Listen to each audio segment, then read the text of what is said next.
The night before the Black Panther Party was set to launch their Free Breakfast for Children program in Chicago, police broke into the church where it was going to be held and urinated on all of the food.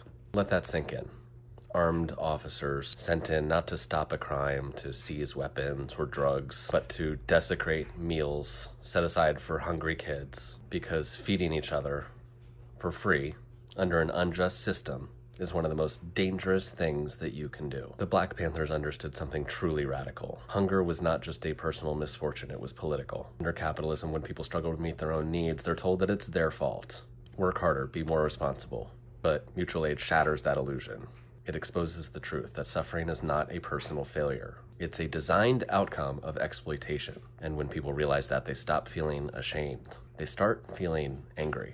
They start organizing. And that's why the government saw free breakfast as such a threat. J. Edgar Hoover himself, the head of the FBI at the time, called it the greatest threat to neutralizing the Black Panther Party. Not their guns, not their protests, free breakfast for children.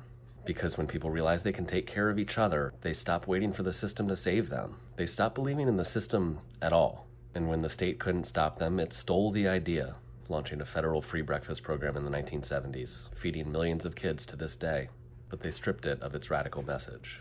They turned it from an act of empowerment into an act of charity, keeping people as passive recipients instead of active participants in their liberation. That night in Chicago, when police destroyed the food, they were not just attacking the Black Panthers.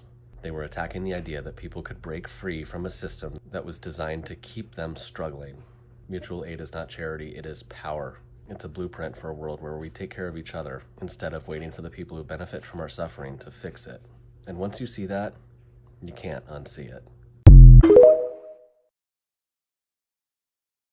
Your school teachers showed you photos of Black Panthers with guns. Your textbooks painted them as militants, as threats to the American way of life. But in 1966, when they began patrolling the streets of Oakland to protect their community from police brutality, they carried law books alongside their weapons. They knew their rights and they made sure that others knew them too. What your history class never taught you? The FBI's COINTELPRO targeted them relentlessly. Police gunned down Panthers in the streets. Informants infiltrated their ranks. But why such force against a group that was feeding thousands of hungry children every morning? That opened free health clinics in neighborhoods where people were dying from treatable diseases like sickle cell anemia. That created schools while the system trapped generations in poverty. The textbooks will not tell you that the Panthers brought together people from poor white communities, poor Latinx communities, indigenous ones, all fighting side by side as members of the working class. Because once people realize that their real enemy is not their neighbor, but the system that is crushing them both,